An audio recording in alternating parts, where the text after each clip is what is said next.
Bharatiya Janata party नेतृत्व सरकार के 4 वर्ष के सफलतम कार्यकाल के अवसर पर मैं आप सबका स्वागत करता हूं। उपलब्धियों से भरा हुआ और देश के विश्वास के प्रतीक के रूप में मजबूती के साथ उभरते हुए देश के यशस्वी प्रधानमंत्री आदरणीय नरेंद्र मोदी जी को उत्तर प्रदेश की जनता की ओर से केंद्र सरकार के सफलतम 4 वर्षों के इस कार्यकाल के लिए हृदय से बधाई देता हूं और अपनी शुभकामनाएं भी हम सब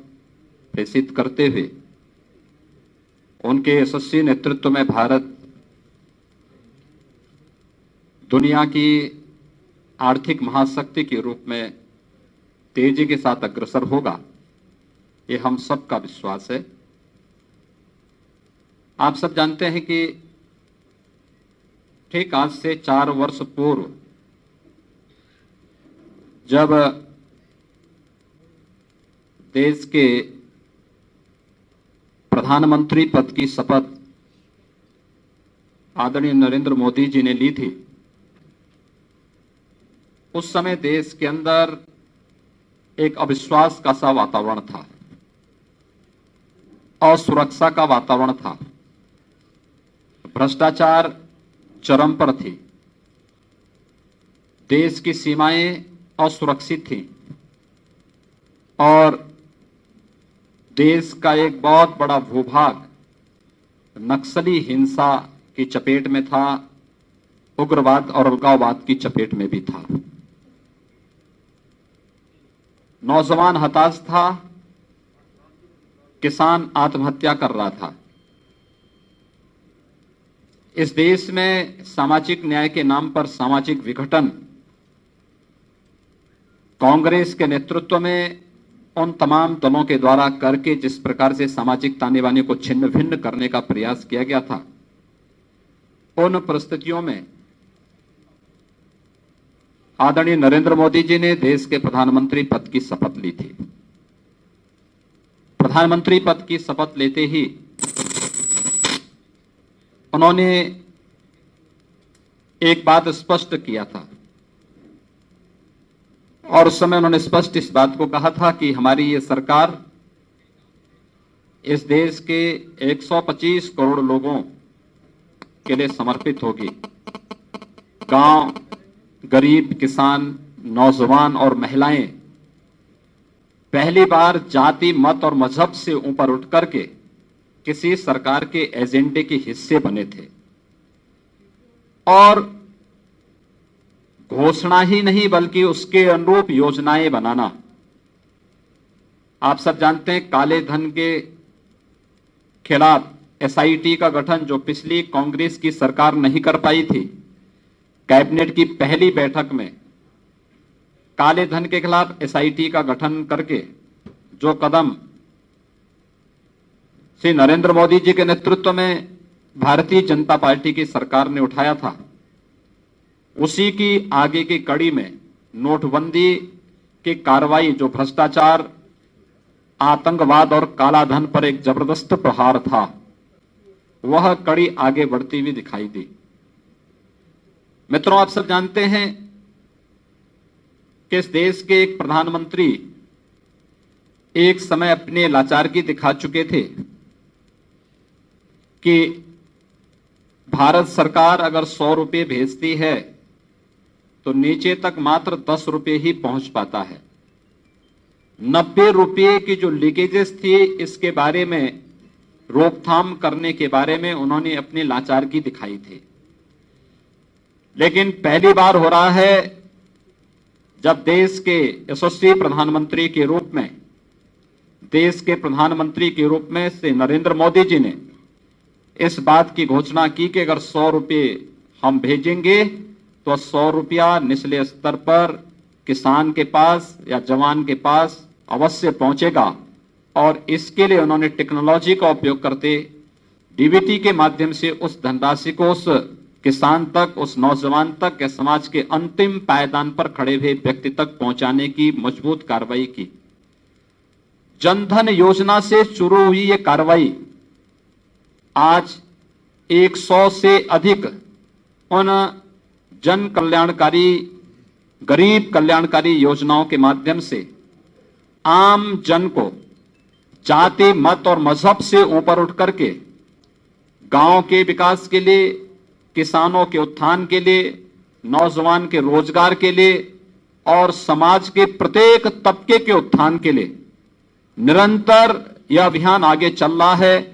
और जनधन योजना से लेकर के आयुष्मान भारत तक की ये पूरी की पूरी योजनाएं केंद्र सरकार की उन जन कल्याणकारी योजनाओं का दिग्दर्शन कराती है, जिसमें जाति के आधार पर कोई भेदभाव नहीं, मत या मजहब के आधार पर कोई भेदभाव नहीं, बल्कि शासन की योजनाएं समाज के प्रत्येक तबके तक पहुंचेंगी, यह हम सबको देखने को मिला। और इसलिए मैं कह सकता हूं कि 4 वर्ष का यह कार्यकाल भारत के 9 उत्कर्ष का कार्यकाल है। भारत का वह 9 उत्कर्ष जिसमें योजनाओं का लाभ इस देश के प्रत्येक तबके तक समान रूप से देने का कार्य हुआ है, जहां पर न केवल कल्याणकारी योजनाएं, अभी तो देश के ढांचागत, बुनियादी ढांचागत विकास के लिए भी अनेक कार्यक्रम प्रारंभ हुए। 4 लेन, 6 लेन, 8 लेन और 12 लेन के राजमार्गों के निर्माण के साथ साथ इनलैंड वाटरवे के साथ साथ इस देश के अंदर रीजनल कनेक्टिविटी के माध्यम से हम उड़ान योजना के माध्यम से गरीब व्यक्ति को भी हवाई जहाज की यात्रा की सुविधा का लाभ दे सकें। इस देश के अंदर नए उद्योग लग सकें। बुनियादी ढांचागत विकास की दिशा से जो अनेक अभियान और कार्यक्रम चलने चाहिए, उसकी जो शुरुआत प्रारंभ हुई, आंतरिक और बाह्य दोनों मोर्चे पर सुरक्षा की जो सुदृढ़ व्यवस्था की गई, देश की अर्थव्यवस्था को जो एक नया आयाम दिया गया और पूरी दुनिया के अंदर सभी देशों के साथ भारत के मित्रवत संबंध हों, यह आजादी के बाद का एक स्वर्ण युग के रूप में माना जाएगा। मित्रों, उत्तर प्रदेश देश का सबसे बड़ा राज्य है। आबादी के हिसाब से देश का सबसे बड़ा राज्य होने के नाते केंद्र के 4 वर्ष के कार्यकाल के दौरान उत्तर प्रदेश को अनेक योजनाएं दी गई, लेकिन विगत 1 वर्ष से भारतीय जनता पार्टी की सरकार उत्तर प्रदेश के अंदर है। और आज मैं इस बात को कह सकता हूं कि केंद्र सरकार की प्रेरणा से जो आदरणीय प्रधानमंत्री जी इस बारे में बार बार कहते हैं कि किसानों की आय को दुगना किया जाना चाहिए, और उसके लिए जो नीतियां बनाई गई, प्रधानमंत्री फसल बीमा योजना या प्रधानमंत्री कृषि सिंचाई योजना, या फिर समर्थन मूल्य से अधिक किसानों को कैसे हम उन्हें दाम दे सकें, इस दिशा में। और मुझे बताते हुए प्रसन्नता है कि आदरणीय प्रधानमंत्री जी और आदरणीय राष्ट्रीय अध्यक्ष जी की प्रेरणा से भारतीय जनता पार्टी की प्रदेश की सरकार ने 1 वर्ष के दौरान प्रदेश के अंदर विभिन्न क्षेत्रों में किसानों के हितों के लिए जो कार्य किए, जिसमें लघु और सीमांत किसानों के 1 लाख तक के ऋण को माफ करने की कार्रवाई के बाद उन्हें उनकी उपज का समर्थन मूल्य मिल सके और समर्थन मूल्य से अधिक दाम मिल सके। गत वर्ष हम लोगों ने गेहूं का 37 लाख मीट्रिक टन गेहूं का क्रय किया, और मुझे बताते हुए प्रसन्नता है इस वर्ष उत्तर प्रदेश पूरे देश के अंदर गेहूं उत्पादन में नंबर 1 पर आया है। और हम किसानों से अब तक 40 लाख मीट्रिक टन गेहूं का क्रय कर चुके हैं, और किसानों के खाते में आरटीजीएस के माध्यम से 1745 रुपए पर कुंटल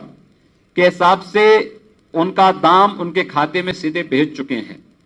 अभी यह गेहूं प्रोक्योरमेंट की प्रक्रिया 30 जून तक चलेगी। हमने इस वर्ष धान का भी रिकॉर्ड मात्रा में किसानों से क्रय किया। 43 लाख मीट्रिक टन हम लोगों ने किसानों से धान का क्रय किया, जो देश के अंदर धान उत्पादन में उत्तर प्रदेश नंबर 2 पर आया। पहली बार देश के अंदर किसी प्रदेश ने आलू का समर्थन मूल्य और दलहन तिलहन का समर्थन मूल्य घोषित किया, और मुझे बताते हुए प्रसन्नता है, आलू का समर्थन मूल्य घोषित करने के साथ किसानों को राहत देने और आलू उत्पादन में भी उत्तर प्रदेश पूरे देश के अंदर नंबर 1 पर आया। गन्ना, यहां उत्तर प्रदेश के अंदर कुछ सरकारें थी जो चीनी मिलों को बेचती थी, औने पौने दाम पर बेचती थी। गन्ना किसान तबाह होता था। गत वर्ष जब हम लोग सत्ता में आए थे, 6 वर्ष का गन्ना मूल्य का किसानों का बकाया था। गत वर्ष हमने उस पूरे गन्ना मूल्य का भुगतान किसानों का करने के बाद इस वर्ष अब तक हम लोग 26,000 करोड़ रुपए से अधिक गन्ना मूल्य का भुगतान किसानों का कर चुके हैं। और आज के दिन पर उत्तर प्रदेश एक बार पुनः गन्ना उत्पादन में, चीनी उत्पादन में भी नंबर 1 पर पूरे देश के अंदर आया है। अगर इन सब उपलब्धियों को कृषि के क्षेत्र में हासिल हम लोग कर पाए हैं, तो आदरणीय प्रधानमंत्री जी के नेतृत्व में किसानों की आय को दुगना करने, उनके चेहरे पर खुशहाली लाने का जो कार्यक्रम प्रारंभ हुआ है, आदरणीय राष्ट्रीय अध्यक्ष जी की जो प्रेरणा से निरंतर किसानों के हित के लिए जो कार्यक्रम प्रारंभ हुए हैं, आज उसका परिणाम है कि हम लोगों ने इस क्षेत्र में अभूतपूर्व बढ़त हासिल की है। मुझे बताते हुए प्रसन्नता है कि इस दौरान हम लोगों ने उत्तर प्रदेश के अंदर पहले चरण में 170 लाख तथा द्वितीय चरण में 59 लाख किसानों को सॉइल हेल्थ कार्ड का भी वितरण अब तक हम लोग उत्तर प्रदेश के अंदर कर चुके हैं। केंद्र की सरकार ने उत्तर प्रदेश के अंदर, पूर्वी उत्तर प्रदेश जो विकास के पैमाने पर हमेशा पिछड़ा रहता था, 1990 में गोरखपुर में बंद फर्टिलाइजर कारखाना लगभग 6,500 करोड़ रुपए की लागत से एक नया खाद कारखाने का शुभारंभ आदरणीय प्रधानमंत्री जी ने गोरखपुर में जाकर के स्वयं किया, और आज उस पर तेजी के साथ कार्य वहां प्रारंभ हुआ है। प्रदेश के अंदर, उत्तर प्रदेश के अंदर, पूरे देश के अंदर देश की महिलाओं के लिए रसोई गैस की उपलब्धता आसान हो, और जिन घरों ने कभी भी एलपीजी के कलेक्शन के बारे में सोचा भी नहीं था, उन लोगों को भी आसानी से सुविधा प्राप्त हो सके। जहां पूरे देश के अंदर अब तक 3 करोड़ से अधिक रसोई गैस के कनेक्शन दिए गए। मुझे बताते हुए प्रसन्नता है कि अकेले उत्तर प्रदेश के अंदर 72,50,000 से अधिक रसोई गैस के एलपीजी के निःशुल्क कनेक्शन हम लोगों ने 1 मई 2016 से लेकर के 15 मई 2018 तक उपलब्ध करवाए हैं। सौभाग्य योजना, जिसमें हर उस परिवार को जिसके पास अपना बिजली का कनेक्शन नहीं है, उसे रसोई गैस कनेक्शन, उसे विद्युत का कनेक्शन उपलब्ध करवाने के लिए सौभाग्य योजना के अंतर्गत 15 मई 2018 तक हम लोग ने ये जो योजना थी, ये विगत वर्ष ही भारत सरकार ने लागू की है। तो हम लोगों ने इस दौरान उत्तर प्रदेश के अंदर 17,35,000 घरों में विद्युत के निःशुल्क कनेक्शन उपलब्ध करवाए। इसके साथ साथ 61,000 मजरों तक विद्युतीकरण पहुंचाने के साथ साथ 21,94,889 घरों में विद्युत कनेक्शन इसके अतिरिक्त उपलब्ध करवाए गए। यह दीनदयाल उपाध्याय ग्राम ज्योति योजना के माध्यम से हम लोगों ने इस कार्रवाई को पूरा किया। विद्युत वितरण में प्रदेश में भेदभाव को समाप्त करते हुए, जहां पर फीडर उस क्षमता को ले सकता है, विद्युत आपूर्ति की क्षमता को ले सकता है, हम लोगों ने जिला मुख्यालयों पर 24 घंटे की विद्युत की आपूर्ति, तहसील मुख्यालयों पर 20 घंटे की विद्युत की आपूर्ति और ग्रामीण क्षेत्र में 18 घंटे विद्युत की आपूर्ति सुनिश्चित करते हुए यह भी तय किया कि जहां पर ट्रांसफार्मर की क्षमता बढ़ानी है वहां उनकी क्षमता बढ़ाई गई। जहां पर विद्युत की आपूर्ति की दृष्टि से फीडर बदलने हैं, सब स्टेशन लगने हैं, इन सब पर भी तेजी के साथ कार्य इस दौरान प्रारंभ हुआ है, जो आगे भी लगातार निरंतर चल रहा है। लेकिन यह भी सुनिश्चित किया गया है कि अगर ट्रांसफार्मर खराब हो जाता है तो शहरी क्षेत्र में 24 घंटे के अंदर और ग्रामीण क्षेत्र में 48 घंटे के अंदर उन्हें बदलने की कार्रवाई की भी व्यवस्था की गई। मुझे बताते हुए प्रसन्नता है कि स्वास्थ्य के क्षेत्र में भी केंद्र में मोदी जी के नेतृत्व की सरकार आने के बाद उत्तर प्रदेश में गोरखपुर को एम्स दिया गया, साथ साथ 5 डिस्ट्रिक्ट हॉस्पिटल को मेडिकल कॉलेज में बदलने के लिए 2016-17 में भारत सरकार ने धनराशि उपलब्ध कराई थी, जिन पर कार्य युद्ध स्तर पर वर्तमान में चल रहा है। इस वर्ष 8 नए मेडिकल कॉलेजेज जो डिस्ट्रिक्ट हॉस्पिटल को मेडिकल कॉलेज के रूप में बदलने के लिए भी भारत सरकार ने अपनी सहमति दी है, जिसमें हम लोगों ने अपनी डीपीआर भारत सरकार के सामने प्रस्तुत कर दिए हैं। इसके अलावा उत्तर प्रदेश को 150 mobile medical unit, 150 life support ambulance, advance life support ambulances Uttar Pradesh को भारत सरकार ने उपलब्ध करवाए।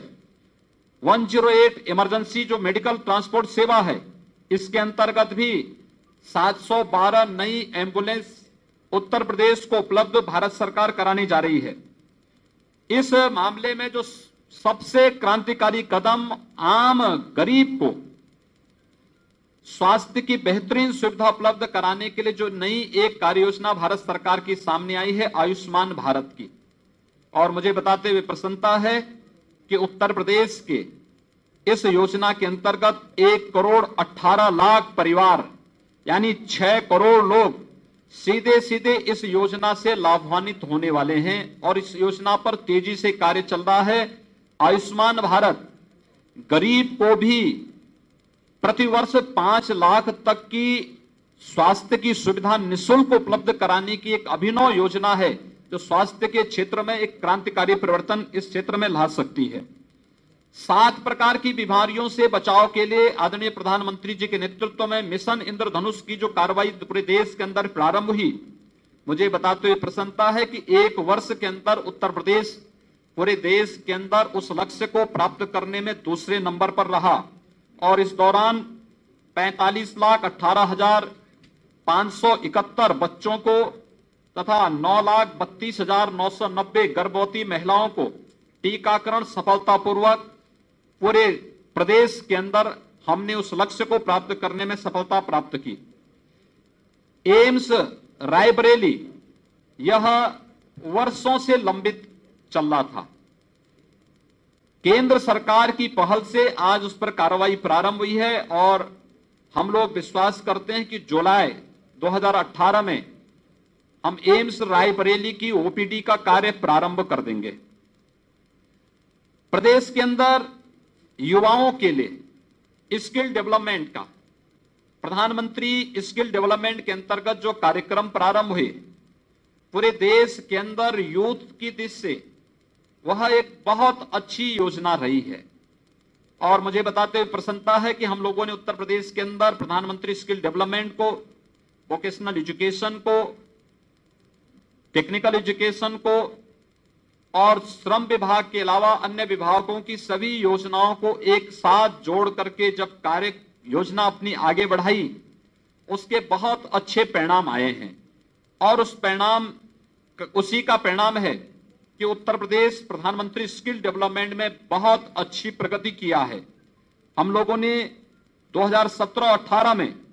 प्रधानमंत्री मुद्रा योजना के अंतर्गत 44.01 लाख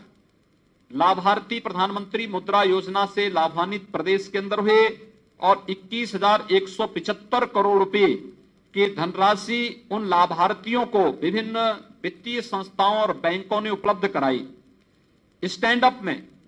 जिसमें हर बैंक की ब्रांच को एक अनुसूचित जाति और एक अनुसूचित जनजाति के साथ साथ एक महिला उद्यमी को 1 करोड़ रुपए तक की लोन की सुविधा आसान किस्तों पर सरल ब्याज दर पर उपलब्ध करानी है। इसके अंतर्गत 17-18 में 2,371 ऐसे लाभार्थी लाभान्वित हुए हैं, जिसमें 273 करोड़ रुपए उत्तर प्रदेश के अंदर ऐसे परिवारों को उपलब्ध करवाया गया। आम गरीबों के लिए बीमा की दो बहुत महत्वपूर्ण योजनाएं केंद्र की सरकार ने चलाई थी, जिसमें प्रधानमंत्री जीवन ज्योति बीमा योजना, प्रधानमंत्री सुरक्षा बीमा योजना। और मुझे बताते हुए प्रसन्नता है, इन दोनों बीमा योजनाओं के माध्यम से मात्र एक वर्ष में 342 रुपए के माध्यम से 4 लाख रुपए की बीमा की योजना ली जा सकती है। इसके अंतर्गत प्रदेश के अंदर अब तक 5,93,158 व्यक्ति इस बीमा से कवर हुए हैं। उत्तर प्रदेश के अंदर हम लोग हर तहसील स्तर पर, हमारे पास लगभग 350 तहसीलें हैं, हर तहसील स्तर पर प्रधानमंत्री स्किल डेवलपमेंट का एक केंद्र स्थापित करने में हम लोग सफल हुए हैं। और लगभग अब तक केवल स्किल डेवलपमेंट के ही माध्यम से हम लोग 68,000 से ऊपर युवाओं का प्लेसमेंट भी करवाए हैं। गंगा जी की अविरलता और निर्मलता को हर व्यक्ति चाहता है। पहली बार नमामि गंगे के रूप में राष्ट्रीय गंगा प्राधिकरण का गठन हुआ है और गंगा जी को एक राष्ट्रीय नदी के रूप में मान्यता केंद्र की सरकार ने दिया है। मुझे बताते हुए प्रसन्नता है कि नमामि गंगे परियोजना के अंतर्गत उत्तर प्रदेश के अंदर जो 30 परियोजनाएं स्वीकृत हुई थी, इन 30 परियोजनाओं में 17 परियोजनाएं पर युद्ध स्तर पर कार्य चल रहा है, 13 परियोजनाओं पर कार्य अभी आगे बढ़, इस पर भी तेजी के साथ हमने कार्य को आगे बढ़ाया है। और हम लोगों का लक्ष्य है कि 2019 में कुंभ के पहले हम गंगा जी की अविरलता के साथ साथ गंगा की निर्मलता के उस लक्ष्य को प्राप्त करने में उत्तर प्रदेश के अंदर हम लोग सफल होंगे। प्रदेश के अंदर हमारे 10 बड़े शहरों को स्मार्ट सिटी के रूप में विकसित करने के लिए और 60 शहरों को अमृत योजना के अंतर्गत भी उन्हें जनता को बुनियादी सुविधाएं, पेयजल है, सीवरेज है, ड्रेनेज के लिए हैं, अन्य बुनियादी सुविधाओं के लिए भी धनराशि उपलब्ध हुई है। तो साथ ही साथ शहरी क्षेत्र में व्यक्तिगत शौचालय के लिए उत्तर प्रदेश के अंदर शहरी क्षेत्र में 4,94,112 व्यक्तिगत शौचालयों का निर्माण प्रदेश के अंदर इस दौरान हुआ। एलईडी स्ट्रीट लाइट से हमने प्रदेश के अंदर पहले चरण में 16 नगर निगम लिए हैं। उन 16 नगर निगमों में 96% का लक्ष्य हम लोगों ने इस दौरान प्राप्त किया। तो प्रदेश के अंदर शहरी क्षेत्रों में आवास की दृष्टि से अब तक 3,88,000 आवास शहरी क्षेत्र में उन गरीबों के जिनके पास अपने आवास नहीं थे उन्हें उपलब्ध कराने में हम लोग सफल हुए। प्रदेश के अंदर स्वच्छ भारत मिशन के अंतर्गत अब तक पूरे प्रदेश के अंदर 97,29,451 व्यक्तिगत शौचालयों का निर्माण उत्तर प्रदेश के अंदर हुआ है। और मुझे बताते हुए प्रसन्नता कि अकेले 2017-18 के अंदर स्वच्छ भारत मिशन के माननीय प्रधानमंत्री जी के इस महत्वाकांक्षी योजना को आगे बढ़ाने के लिए एक वर्ष में 57,02,100 व्यक्तिगत शौचालयों का निर्माण उत्तर प्रदेश के अंदर हुआ है। और यह राष्ट्रीय स्तर पर अगर तुलनात्मक प्रगति की दृष्टि से देखा जाए तो उत्तर प्रदेश नंबर 1 पर पूरे प्रदेश के अंदर आया है। इसके साथ साथ 1,52,548 राजमिस्त्रियों का प्रशिक्षण के साथ साथ उन्हें रोजगार के साथ भी इन शौचालयों के निर्माण की दृष्टि से उन्हें किया गया। यानी एक तरफ राष्ट्रीय मिशन की सफलता है तो दूसरी तरफ उन्हें रोजगार देने का भी एक कार्यक्रम। और इस दिशा में अब तक विभिन्न पंचायतों के विकास के लिए भारत सरकार ने जो जो धनराशि आवंटित की थी, ग्राम पंचायतों में विकास के लिए, जनता को बुनियादी सुविधाओं के लिए, वह धनराशि भी पूरी हम लोगों ने हर ग्राम पंचायतों को आवंटन करने का कार्य भी किया है। मुझे बताते हुए प्रसन्नता है कि प्रधानमंत्री आवास योजना ग्रामीण उत्तर प्रदेश 8,85,000 आवास बनाने करके पूरे देश में नंबर 1 पर विगत एक वर्ष में आया है। प्रधानमंत्री आवास योजना में केंद्र सरकार पहले भी मदद करती थी, लेकिन प्रदेश की सरकारें उसमें रुचि नहीं ले पाती थी, जिससे गरीब, दलित और वंचित उस योजना से वंचित रह जाते थे। आज उस योजना को एक प्रगति देकर के 8,85,000 आवास एक वर्ष में उत्तर प्रदेश ने उन गरीबों को उपलब्ध करवाए हैं। पब्लिक ट्रांसपोर्ट सिस्टम की दृष्टि से लखनऊ और गाजियाबाद में मेट्रो का कार्य प्रारंभ हुआ, मेट्रो चालू हुई। हम लोग बहुत शीघ्र नोएडा में भी मेट्रो का संचालन शुरू करने जा रहे हैं। कानपुर, आगरा, मेरठ मेट्रो की नई डीपीआर हम लोग भारत सरकार को प्रस्तुत कर चुके हैं। यथाशीघ्र इन 3 मेट्रो पे भी कार्य प्रारंभ होगा। साथ ही गोरखपुर, वाराणसी, इलाहाबाद, झांसी, इन सभी नगर निगमों में भी पब्लिक ट्रांसपोर्ट सिस्टम को और बेहतर कर सकें, इसके लिए हम लोगों ने डीपीआर की कार्रवाई प्रारंभ की है।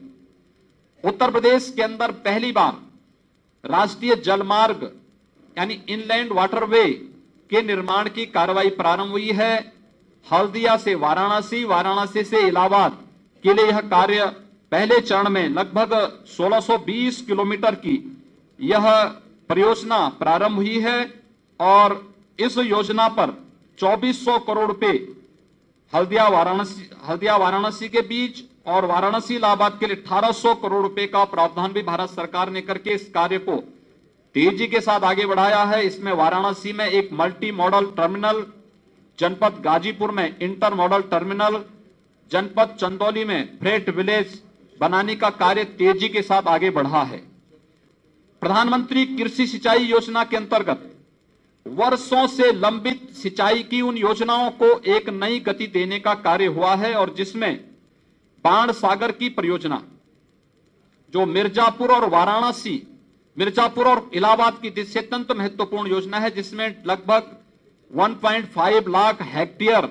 लैंड सिंचित होने वाली है, जिसमें 1,70,000 किसान परिवार सीधे सीधे लाभान्वित होने वाला है। इस परियोजना को हम पूरा कर चुके हैं। बुंदेलखंड की 6 अन्य सिंचाई की परियोजनाओं को हम पूरा कर चुके हैं। इसके अलावा सरयू राष्ट्रीय नहर परियोजना को, मध्य गंगा परियोजना को, अर्जुन सहायक परियोजना को, इस पर भी प्रधानमंत्री कृषि सिंचाई योजना के माध्यम से केंद्र सरकार के सहयोग से हम लोगों ने एक नई प्रगति प्रारंभ की है।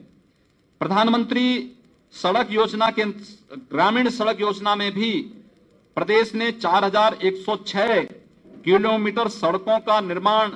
एक वर्ष के अंदर प्रदेश के अंदर किया है। प्रदेश तमाम अन्य योजनाओं के साथ साथ उत्तर प्रदेश के लिए इन्वेस्टर समिट के माध्यम से पहली बार निजी निवेशकों को प्रदेश के अंदर आमंत्रित करने में हम लोग सफल हुए। 4,68,000 का निजी निवेश इस दौरान प्रदेश के अंदर करने के लिए समझौता दस्तावेज पर निवेशकों ने हस्ताक्षर करके उसको इंप्लीमेंट करने की कार्रवाई हुई। लेकिन आदरणीय प्रधानमंत्री जी ने उत्तर प्रदेश के अंदर रोजगार और निवेश की इन संभावनाओं को आगे बढ़ाने के लिए डिफेंस मैन्युफैक्चरिंग कॉरिडोर भी उत्तर प्रदेश के अंदर बनाने की जो घोषणा की, वह कार्य भी प्रदेश के अंदर तेजी के साथ आगे बढ़ता हुआ दिखाई दे रहा है, जिसमें 20,000 करोड़ रुपए के निवेश और 2.5 लाख नौजवानों को नौकरी और रोजगार के साथ जोड़ने का कार्यक्रम के साथ साथ प्रदेश के अंदर रायबरेली कोच फैक्ट्री की क्षमता को 900 से बढ़ाकर के 5,000 करने, बुंदेलखंड में झांसी में एक नए रेल कारखाने की स्थापना, फतेहपुर में रेल पार्क की स्थापना, गोरखपुर में रेलवे कोच की स्थापना की दृष्टि से जो नए कार्य प्रारंभ हुए हैं भारत सरकार के सहयोग से, इन सब के साथ साथ पर्यटन की अपार संभावनाएं भी, जिसमें स्वदेश दर्शन में रामायण सर्किट उत्तर प्रदेश का एक बड़ा भाग इसके अंदर आता है। अभी आपने देखा होगा कि आदरणीय प्रधानमंत्री जी की नेपाल की यात्रा के दौरान जनकपुर से अयोध्या को बस सेवा के साथ जोड़ा गया। इससे पहले अयोध्या को जनकपुर तक जोड़ने के लिए राम जानकी मार्ग के सुदृढ़ीकरण के कार्य को भी भारत सरकार ने स्वीकृति दी थी। रामायण सर्किट जनकपुर से अयोध्या और अयोध्या से श्रृंगेरपुर होते हुए, प्रयागराज होते हुए, चित्रकूट होते हुए पूरे दक्षिण भारत को उत्तर भारत के साथ जोड़ने की एक अभिनव योजना है। रामायण सर्किट के लिए,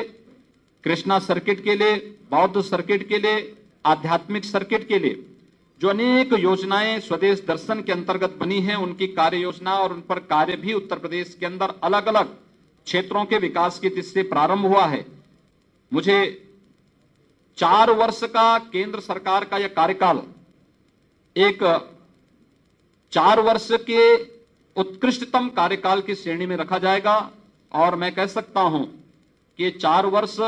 भारत के 9 उत्कर्ष के कार्यकाल हैं और यह इसलिए संभव हो पाया क्योंकि शासनकर्ता की नियत साफ थी, दृष्टि स्पष्ट थी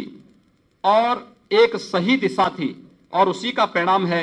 साफ नियत से सही विकास। इस साफ नियत से सही विकास की परिणति है कि 4 वर्ष ये विश्वास के हैं, विकास के हैं, भारत को 9 उत्कर्ष की ओर ले जाने के हैं। इस अवसर पर मैं उत्तर प्रदेश की जनता की ओर से एक बार पुनः आदरणीय प्रधानमंत्री जी, केंद्रीय कैबिनेट के सभी मंत्रियों को और उन सभी लोगों को जिन्होंने प्रत्यक्ष अप्रत्यक्ष रूप से केंद्र सरकार और आदरणीय प्रधानमंत्री जी का नेतृत्व में कार्य किया है, मैं इस अवसर पर बधाई देता हूं और विश्वास करता हूं कि इनके यशस्वी नेतृत्व में देश दुनिया की महाशक्ति बनकर के उभरेगा। धन्यवाद। आप सबको एक एक करके सवाल पूछेंगे। एक मिनट एक एक करके सवाल पूछेंगे। इधर शुरुआत राजीव जी 1 मिनट। मुख्यमंत्री जी, मुख्यमंत्री जी एक सवाल ले रहे हैं। अरे भाई रुक जाइए, एक सवाल ले रहे हैं। लीजिए मुख्यमंत्री जी प्लीज। मैं राजीव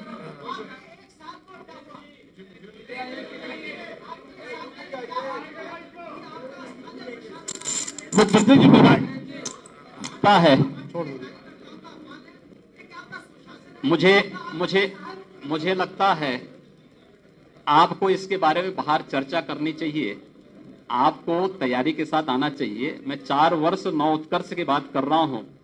ठीक है ना। उत्तर प्रदेश में शासन भी सुशासन का है और विकास का भी है। इसके बारे में चर्चा करनी तो आप अलग से चर्चा करिए। और मुख्यमंत्री जी मेरा एक सवाल है, मैं राजीव श्रीवास्तव हूँ जी बोले। मुख्यमंत्री जी मेरा एक सवाल, मैं राजीव श्रीवास्तव जी टीवी से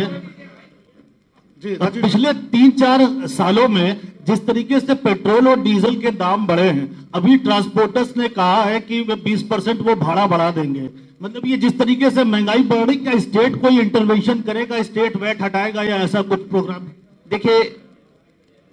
विपक्ष महंगाई का जो भय दिखा रहा है वो वास्तव में नहीं है।